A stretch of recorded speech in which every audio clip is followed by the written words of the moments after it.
Hey guys, here we are. Sorry I've taken a few days off. You're about to see a Tuesday Talk with John and Dave. We go a little bit, talk about our classes that we're going to be having in the next 60 days. We also talk about a few other things. About 22 minutes long. Hopefully you'll enjoy it. I'm not sure how the videos are going to be in the next few days. Right now, my MS is affecting my vision. And my vision is about, I don't know, it's pretty good distance-wise, but it's very, very poor close-up-wise. I could not read, this piece of paper, I could not read one word of it because it turns into a black blob of nothing. So I have absolutely no near vision. My eyes are very light sensitive. You can see I've got all my windows blinds open, but I have to almost squint my eyes closed. So I'm having a lot of vision problems. I've got another ophthalmologist appointment tomorrow. But my vision is greatly affected, which makes making videos not fun. So I'm not sure what we're going to have in the next week or so, but I'll at least get a couple of Dave on the Flies, maybe some questions answered or whatever. So thanks a lot, guys. If you're a spiritual person, please pray that my eyes stop having so much problems. And enjoy the Dave on the Fly. Stay safe and train. I meant enjoy the Tuesday Talk with Dave and John. Bye.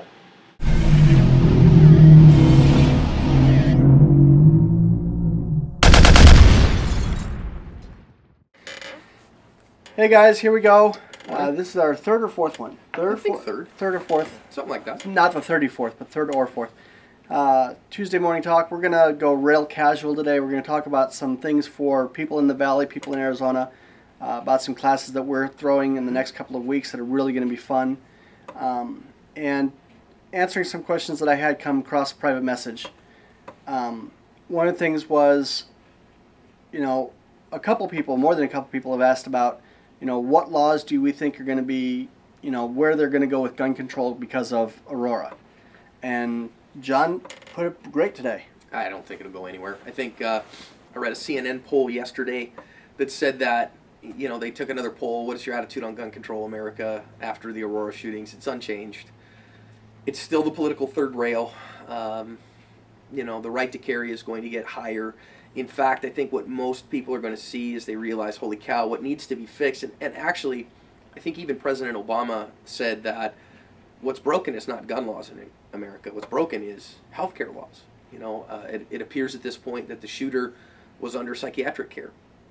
Now, his psychiatrist may not have identified an imminent threat or whatever, but, that's where it needs to be a little bit more controls. Now, I'm all about privacy, patient confidentiality and those kind of things, but that's where, if anything, I think the gun control lobby will say, oh, we need fewer guns, but I think what most Americans would realize is, look, you're not going to stop crazy.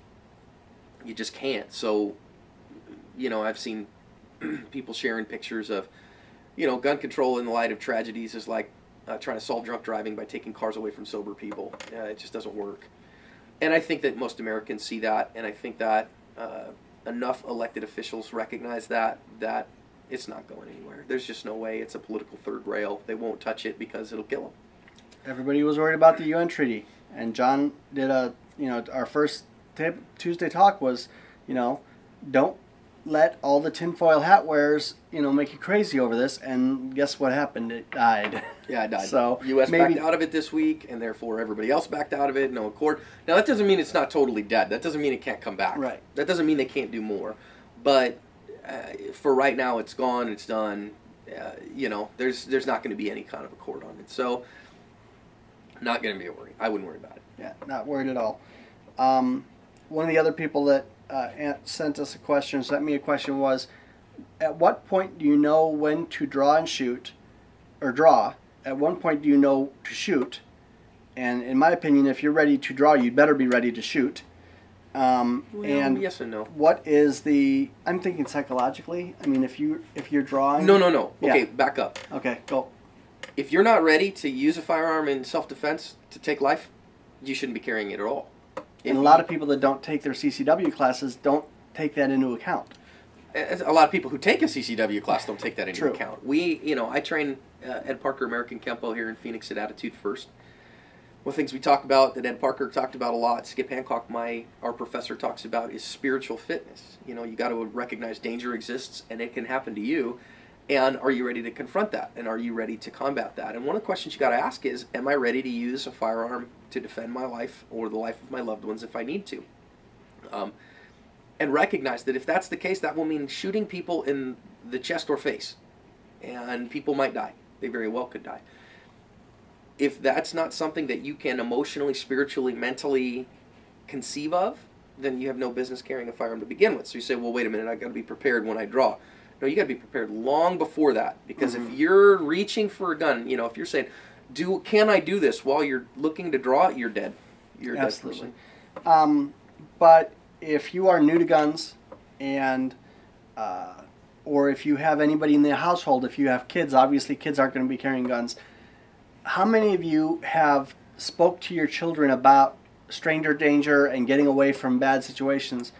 And the entire time my daughter was growing up and my niece and nephew were growing up, which are the three youth that I've had, well, I've been was an adult, were always carrying a whistle. Because they could scream or they could run, but it goes a lot further. And if you're blowing on a whistle continuously, you're going to get some adult attention. So this is an item that I've got one of these in my wife's car, I got one in my car, readily accessible to the steering wheel. They're right there by the little glove compartment. Whistles are cheap, guys, and whistles might save your life as much as your gun does. So I just wanted to put that tip out there. And again, my favorite acronym, I love Suarez's Internationals, PEST, Seat Fast, and the P is pay attention. You know, the first one was before the contact, during an engagement, and afterwards. P, pay attention. See what's going on around you. I teach my children, my wife, myself, to pay attention. See what's going on around you. Live in condition yellow. E, escape or evade. Don't let a situation get close enough to you to cause problems. If it makes you feel funky, get out of there. Those are the big ones. Back to the question, when can I draw a firearm? You know, when can I present? When do I shoot? Every jurisdiction is different. I am not a lawyer. I did not stay at a Holiday Inn Express last night. So, okay? But get legal advice. We are able to talk about Arizona, some of Arizona's specific stuff, because we are NRA instructors in Arizona. Not because of NRA, but because I'm Armed Guard certified. Right. I am certified to teach Armed Guard classes. Right. So, the standard in Arizona, as it is in many places, is the standard of a reasonable person.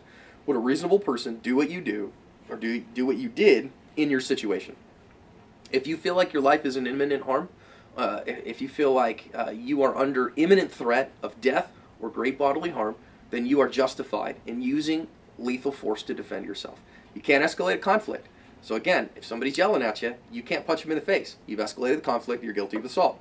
If they punch you in the face, you can't knife them. Now you've escalated the conflict. You know, but again, here's the standards, the general standards of care and of use for a deadly force encounter is there ability, is there opportunity, and is there jeopardy? So does an attacker have the ability to cause imminent bodily harm, great bodily harm, or death? That's different for different people. You know, my wife, who's, you know, petite, and, you know, she's 5'2" and 100 and a couple of pounds. Listen, a guy my size, I'm 5'10", heavier than I ought to be right now, but, you know, I can cause her grievous bodily harm with my hands. You know, whereas somebody who's smaller or is older or younger may not be able to do that. So is there ability? That's a big one. Next one is there opportunity. Somebody may have the ability to harm you, but do they have the opportunity? If they're on the other side of plexiglass, they can't come get me. You know, if they're out of contact, they don't have the ability to come get me. Here I am inside my car, and they're on the other side of the road screaming at me, you know, that they're going to kick my butt or whatever. They don't have the opportunity. And then jeopardy. Is it imminent? They might say, oh, I'm going to do that, but, you know, I'm going to kill you if I see you again. But they never have the opportunity because they live in another country. And there's no jeopardy then. And there's no imminent harm. So those are generally the three standards. If you can meet those three, you, generally speaking, will always be okay in the eyes of the court. Now, everybody has to decide when are they going to employ those. I think, again, the standard is a reasonable person. Arizona, about a year and a half ago, did change the law. It used to be that you could not take a handgun out of a holster until it was ready to use, until it was time to use it, until you had those ability, opportunity, and jeopardy all met. Now, you AZ residents that are carrying, but you didn't take your CCW license or class, this is something you probably don't know, so pay attention. Now, the standard is that it is not automatically brandishing to draw a firearm. It is if you use it in a threatening manner. So in other words, to simply say to somebody, if somebody says, well, you know, if you do that, I kill you, to say, you can say with your mouth, hey, I have a gun and I will defend myself against you if you take a harm from me. That's not brandishing anymore. Until a year and a half ago it was. You could go to jail for that. That's just attempted assault with a deadly weapon. You can even, if you feel like you might imminently be in a harm threat, in other words, it's coming, you can even draw a firearm. So you could pull your firearm out of its holster, you come and draw, as long as I don't then brandish it and bring it forward. Once I bring it forward, now I'm using it. Now I'm threatening to use it. But say, for instance, I'm like, whoa, I'm going out to my car. I see some guy standing by my car. Now I have to get to my car. Maybe I'm out of town or whatever. My personal thought, just boogie. Get on your phone. I need cops at this location. There's guys around my car. I can't get to my car. I'm threatened. But say that you're walking to the car and all of a sudden you get 4 or 5 guys who are around you and are starting to talk to you and they want you to hang out. You can't retreat, okay? You just can't, or whatever. You go, oh, but wait a minute. They haven't threatened me with imminent harm. I can't guarantee that. In Arizona, standard of a reasonable person right now, brandishing, you could draw a firearm and hold it at your side. And if they see that, that's okay. And it's okay to say, I feel like my life is in danger. I feel like I'm threatened right now. If I feel like my life is in imminent harm, I will defend it with deadly force. That is okay. That's not brandishing. That is preparing for a deadly force encounter. You are allowed to do that under the Castle Doctrine of Arizona. Again, if you can retreat, you've got to retreat. There's no place on earth where you say, well, wait a minute, I could have gotten away from that guy, but I chose not to because I can stand my ground. Even in Florida, you will go to jail for a long time for that. The Zimmerman case is all about, they're talking about stand your ground. The question is that when the encounter went down, could George Zimmerman have gotten away? Mm-hmm. That's what the issue is. Did he escalate the conflict? And I'm straight up, I'm going to be honest with you. Whereas my thought, where this went down, where it went squirrely, where it shouldn't have, is that he should have called the cops. The cops said, no, I need you to get away from that, or we're on the way, and he should have just stayed in the car, kept a long distance, and watched. Now, we can armchair quarterback all day long. There's lots of sides to the story. We may never know what comes out until it goes to trial. But everybody that I know has said that exact same opinion. Why the dispatcher said, don't advance, don't get out of your car. Why you didn't listen? Who knows? Who knows? I just heard, I'll tell you, here's another one. I just heard of read the story yesterday on ABC 15, their website here in Arizona. Pawn shop owner. 3 guys come in, rob his pawn shop. Okay? He chases them out of the store and shoots at them. Mm-hmm. And they pull away, and I'm not sure where he's going to stand legally. They could get him, again, not knowing the details, they could get him for reckless discharge. They could get him for reckless endangerment. You are allowed under Arizona law to defend your property, but they're running away. Yeah. There's no imminence of harm. There's no ability, opportunity, and jeopardy. There's not jeopardy there anymore. So chasing a bad guy with a gun and shooting at them because they have your stuff, that's a terrible idea. Exactly. Don't jeopardize your life or your family. Not just your life. You say, well, wait a minute, my stuff is worth defending. You realize that if you go to jail, you lose your stuff. Exactly. And you lose the reason that life is worth living. If you lose your liberty and you lose, you got to go and live it up in cell block C for the next 10 years. Why do that? Yeah, you're going to, if you're shooting after a guy because your laptop or your iPad, you may not have those much longer anyway. Mm-hmm. One of the other things I wanted to say is, not to be a conspiracy theorist or get on a soapbox or anything, but Aurora deserved all the news coverage it got. The gun sales have been going through the roof in Colorado, spiking everywhere, really. Everywhere, and I think it's going to teach everybody that gun-free zones are really dangerous. But there was a story that pretty much got buried, and I think in any other week of the year might have gotten more publicity, was of a civilian in Utah last week, or within the last week, I don't remember what day it was, leaving a Smith's grocery store, and a guy came in, got a shopping cart, pulled out a knife, I don't know how big the blade was, but just started stabbing everybody. Just was walking around stabbing people, one guy in the stomach, one guy in the arm. Yeah, and critical condition too. He drew down, and he fired, He didn't even fire. No, I don't think he did. He said, "Stop, drop your knife, or I will shoot you." That's all it took for the guy to drop his knife and put his arms up. Well, and the thing is that it'll never show up in any statistics. Isn't that sad? They keep no statistics on the number of lives saved by defensive firearms uses. I suppose you could never know how many people could he have killed. It's impossible to know. We don't know the future. Only God knows the possibilities.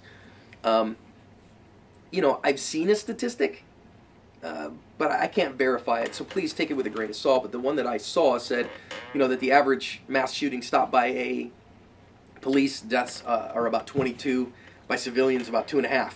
Yeah. They get stopped faster. Of course, I'm of the opinion that if you'd had some concealed carriers who were knowledgeable, not were just average yahoos, that the Aurora shootings may have gone vastly differently. I could tell you for sure that Virginia Tech would have gone significantly differently. Absolutely. So there are some things there, but the bottom line is that if you do that and you know what's going on and you have a force leveler, why do I say that a firearm is a good tool? Well, listen, Dave, you're I think a great example of that. You used to instruct people in American Kempo. I mean, Dave was obviously earned his black belt from Ed Parker, so that's a big deal. But your body doesn't like that no more. Your body doesn't have that ability anymore. Nope. And the cool part is, okay, well, here I am, and I have physical skills and abilities or whatever, but you may not. And now I do think that a lot of people think a gun is like a magic death talisman, that it wards off evil. It doesn't. It is a force leveler, though. It says to a bad guy, I'm not the one in imminent jeopardy. You're also in imminent jeopardy, and you better get out of here. So for that, it can be a very useful tool. We saw, I forget exactly where it was, but the 84-year-old woman chased 2 robbers out of her house. And she had a little 38 special. It wasn't a huge boomstick. It wasn't the greatest thing since sliced bread, but you know what? It did what it needed to do. If you don't follow some of the great Twitter feeds on Twitter about the NRA, of course, and defensive carry and stuff like that, some of these stories that are coming out that are factual, real-life stories are great. And I try to post as many as I can on the Active Self-Protection page, too. Yeah, you do. Stuff You do. I got to get better on that for AZ 1911 page. Now to switch gears into what we've got coming up for the next 6 weeks if you are an Arizona resident or you want to take a vacation. Why would you take a vacation in Arizona in August? Because you could have a lot of fun at the range. We've got guns for you to shoot. Don't worry about packing any. Just get on a plane, get on a highway. All roads lead to Ben Avery Shooting Complex. John and I are going to be teaching a personal protection in the home course, which also enables you to get your CCW license in Arizona, but it teaches you a whole lot more. Yeah, it meets the training requirements of CCW in Arizona. So personal protection in the home says, okay, wait a minute, what are home protection strategies? And how do I employ a firearm in the defense of my home if I need to? A handgun. Okay, we're not talking shotguns and rifles in that particular class. It's not just a gun class, though we do have a lot of fun time on the range to work on practical skills. This isn't a marksmanship class. It's a defensive mindset class. How do I do that? What do I look at legally? What do I look at ethically? How do I set my family up? We talk about things like safe rooms, like how to contact the police, how to defend yourself in a low-light environment, in an emergency situation. That's a good class, and you learn a lot in 8 hours. And especially even for people that don't want to carry a gun, if you want to learn about making a safe room, I talked about a safe room in my thwarted home invasion video. I got so many responses saying I never even thought about making a safe room. Now they have a safe room. Gotta have that. That class is going to be at Ben Avery Shooting Complex on August 18th. August 18th, Saturday, August 18th. We're actually going to start at Ben Avery at 8. We'll have the morning on the range, get off the range before it gets too hot, and then the classroom portion will be in Glendale. If you need a link to that, Dave, I'm sure the link will be in the description for that, and as well as on the 8th of September. 1st of September, I'm sorry. 1st of September, we're having an advanced pistol skills class. This is going to be a class not for the newbie that has never really put more than 10 rounds down range. This is going to be for more advanced training, and John's going to go into that. Let me call that an intermediate class, okay? Not, advanced Mall Ninja SEAL training, okay? We're not talking about that. We're talking about an intermediate defensive pistol skills class. So what that class is going to be, that's an all-day range day. That's 8 hours of range time. Again, link will be at the bottom if you're interested in that. And that will start with, first of all, you have to have some basic skills, okay? If you don't know the basics of how to function the particular pistol that you use, then that's not a class for you. If you don't know basic marksmanship, how to line up the sights, pull the trigger, make the bullet go where you want it to go without stress, not the class for you. But if you've got those things down, maybe you've taken an NRA, class, you have your CCW, you carry a firearm for defense, you were in the military, you shot your whole life, so you know that side, but you want to get better with the how do I actually use this firearm. This would be a good start. We'll start the day with about an hour worth of assessment. So basically what we'll do is we'll run through a qualification course that says, okay, wait a minute, this particular class, it's not an advanced class, it's intermediate, so this class won't be from the holster, but from retention ready or low ready, however you want to say that, and then putting shots on target, and how are you doing in speed-wise and as well as accuracy-wise. Then we'll spend the majority of the day, about 6 hours, building skills and using different drills to build a mindset, to build our physical skills and repeat those. Then we'll end the day by repeating the qualification to see how we grew. Then we'll send you home with some drills to be able to continue to advance your skills, with the intent on planning more advanced classes from there, which will then include afterwards. Now, it's not this next class, but after that would be holster draws, malfunction clears, multiple target engagements, those kind of things. So, fun. The personal protection in the home course is $80, and the other class is $50. And I'm not kidding when I say if you live in Salt Lake City or Albuquerque or LA, drive over, because it's going to be a lot of fun, and it's pretty intensive. In the description, the links are in the description as far as if you want to read more about it or learn more about it or what to bring. Now, I will say this. I don't have the 100% knowledge. We'll give you a certificate of completion for the defensive pistol skills class, but I don't think that it meets the requirements for an Arizona CCW. I don't think the DPS will give you a CCW based on that certificate. I could be wrong on that, but don't take that class if what you're looking to do is go get your CCW. I don't think that it'll qualify. It'll certainly make you better, but I don't think it'll give you that. I'll do some more research on that. I know the standards are you have to have proof of training. Any idiot can make a certificate. I am just such an idiot. So I don't know that it'll qualify. So an NRA class, though, on the other hand, is an external standard. So they know what you get out of that. You know what the standards are, so that they can certify that. So the first class on the 18th is the one where you're going to get your all the information and credentials you need to turn into the state DPS to get your CCW. And I'd love to know who out there lives in Arizona that doesn't have their CCW, and why haven't you gotten it? Put it in the private message to me or in the quote in the comments, and come and take our class. Yeah, let's say that the personal protection class is for somebody who wants to get more comfortable using a firearm in self-defense, who maybe isn't as comfortable, knows the basics of what a gun does, but not how to use it effectively. The defensive pistol skills class is a fantastic class for a CCW holder to build their skills to be ready to use in the case of an emergency. That's what that class is designed for. And there's going to be actually several of those that build on skills, not to make you a mole ninja. I'm not interested in that, but to make you competent that when things go down, we're ready to go. And that's what the deal is. So this was a little bit of just an infomercial to get our classes publicized, but also to answer a couple questions. We'll be back next Tuesday with questions from you guys, and let's hope that we don't have to discuss another massacre shooting. Yeah, amen. And hopefully we'll hear a wonderful story about how somebody saved people from a massacre. Well, and hey, I know Dave is open to questions. You can PM him or video response questions or whatever. And, listen, if instead of us sitting here as talking heads, if you want to say, hey, I'd like to see something that's a little bit more practical or whatever, or can you show us a skill, or can you kind of see some of that? We're certainly going to take some video in the next couple classes too, so we've got a little bit of that out there. But if that's something that you're interested in and say, hey, what do you do for this or that or the other thing? Yeah, absolutely. If you ask us for a scenario, we'll run a scenario. We got blue guns. We can have fun like that. Yep. So thanks a lot, guys. Stay safe and train, and comment, like, and subscribe. We'll see you guys later.